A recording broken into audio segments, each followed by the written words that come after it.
আসসালামু আলাইকুম সবাইকে, আশা করি সবাই ভালো আছেন। ল্যাট পুল ডাউনটা খুবই একটা এফেক্টিভ একটা এক্সারসাইজ। এটার অনেকগুলো গ্রিপ আছে। একটা হচ্ছে ওয়াইড গ্রিপ, একটা হচ্ছে মিডিয়াম গ্রিপ, প্রোনেটেড, সুপিনেটেড মানে overhand, underhand, close grip, behind the neck pull down. তো অনেক ধরনের পুল ডাউন আছে। তো আজকে আমি মূলত যে ব্যাপারটা নিয়ে কথা বলবো সেটা হচ্ছে যে ওয়াইড গ্রিপ পুল ডাউন আর মিডিয়াম পুল ডাউন মধ্যে কোনটা বেশি ইফেক্টিভ। আমরা অনেকে মনে করি যে ওয়াইড গ্রিপ পুল ডাউনটা অনেক বেশি ইফেক্টিভ।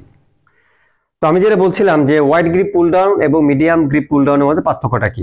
তো দেখেন ওয়াইড গ্রিপ পুল ডাউন যখন আমি করছি, দেখেন এটা রেঞ্জ অফ মোশনটা কিন্তু খুব কম। মানে আমি যখন বারটা যখন টানছি, পুল ডাউন করছি নিচের দিকে, তখন কিন্তু কন্ট্রাকশনটা কম হচ্ছে। মানে এটা রেঞ্জ অফ মোশনটা কিন্তু খুব কম। মানে আপনি বারটা যখন উপর থেকে নিচে নামাবেন, এটা কিন্তু চেস্ট বরাবর টেনে আনা যাচ্ছে না।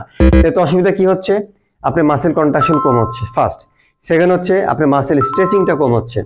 থার্ড অসুবিধা যেটা হচ্ছে সেটা হচ্ছে আপনার শোল্ডারের উপরে, মানে শোল্ডার জয়েন্টের উপরে, মানে রোটেটর কাফের উপরে কিন্তু অনেক বেশি স্ট্রেস পড়তেছে। এতে কিন্তু ইনজুরি হওয়ার অনেক সম্ভাবনা রয়েছে এবং মাইন্ড মাসেল কানেকশনে কিন্তু আপনি অতটা বেশি করতে পারবেন না। আমি এখন যেটা করছি এটা হচ্ছে মিডিয়াম গ্রিপ প্রোনেটেড মানে ওভারহ্যান্ড পুল ডাউন। আগে যেটা করেছিলাম ওটা ছিল ওয়াইড গ্রিপ প্রোনেটেড পুল ডাউন। দেখেন এই মিডিয়াম গ্রিপ প্রোনেটেড বা ওভারহ্যান্ড পুল ডাউনের সুবিধাটা কি? সুবিধা হচ্ছে যে এটা আপনি টোটালি কিন্তু উপর থেকে নিচ পর্যন্ত আপনি কলার ব্যান্ড পর্যন্ত টেনে আনতে পারছেন। মানে এটা স্ট্রেচিংটা মানে মাসেল রেঞ্জ অফ মোশনটা কিন্তু অনেক বেশি হচ্ছে ফার্স্ট। সেকেন্ড হচ্ছে আপনার মাইন্ড মাসেল কানেক্টিভিটি কিন্তু অনেক ভালো হচ্ছে।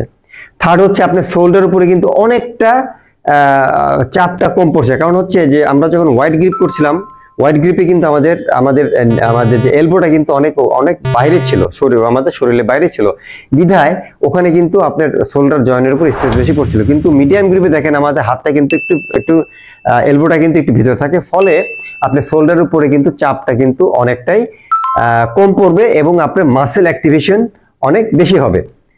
তো আমি এতক্ষণ যে দুটা গ্রিপ নিয়ে আমি ডেমনস্ট্রেশন করে দেখালাম, সেটা হচ্ছে আমার একটা প্র্যাকটিক্যাল একটা অভিজ্ঞতা, যেটা আমি ক্লায়েন্টের সাথে করি এবং নিজে আমি যখন ওয়ার্কআউট করি, ওয়াইডের থেকে কিন্তু মিডিয়াম গ্রিপে বেশি স্বচ্ছন্দ ফিল করি। বিকজ এটার অনেকগুলো সুবিধা আছে, যেটা রেঞ্জ অফ মোশন বেশি, মাইন্ড মাসেল কানেকশন বেশি, স্ট্রেচিং বেশি। আপনি এখানে আপনার বাইসেপের উপরে আপনি একটু প্রেশার পড়বে এবং জয়েন্ট ফ্রেন্ডলি, মানে জয়েন্টের উপরে কোনো প্রেশার পড়ে না। তো আসলে এটা ছিল আমার প্র্যাকটিক্যাল একটা অবজারভেশন। বাট এটা নিয়ে কিন্তু অনেক গবেষণা হয়েছে। 2002 সালে এটা নিয়ে গবেষণা হয়েছে, সেটা হচ্ছে journal of strength and conditioning research. এটা নিয়ে একটা গবেষণা করেছে। এখানে ওনারা 4টা গ্রিপ নিয়ে কাজ করেছে। সেটা হচ্ছে wide grip, medium grip, reverse grip and behind the neck pull down.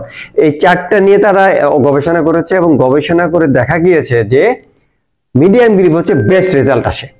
এটা ছিল 2002 সালের একটা গবেষণা ফলাফল। 2014 সালে কিন্তু একই ধরনের গবেষণা করেছে এবং সেম রেজাল্ট পেয়েছে। 2004 সালেও কিন্তু এটা নিয়ে গবেষণা হয়েছে এবং সেম রেজাল্ট পেয়েছে। এবং আসলে আমরা প্র্যাকটিক্যাল ফিল্ডে দেখি যে ওয়াইড গ্রিপের থেকে মিডিয়াম গ্রিপ কিন্তু অনেকটা ইফেক্টিভ। তো আপনারা যারা রেগুলার যারা জিমে ওয়ার্কআউট করেন, তারা মাঝে মাঝে অবশ্যই ওয়াইড গ্রিপ করতে পারেন। বাট আমি বলবো যে ওয়াইড গ্রিপের থেকে আপনার মিডিয়াম গ্রিপের উপর ফোকাসটা বেশি রাখলে আপনার ল্যাট মাসেল অ্যাক্টিভেশন বা অ্যাস্থেটিক যে বডির যে শেপ বা যে নাইস একটা ফিজিক বা ভি টেপার বলেন, এইটা করলে আপনি মিডিয়াম গ্রিপে আপনি সব থেকে বেশি ওই লুকটা পাবেন।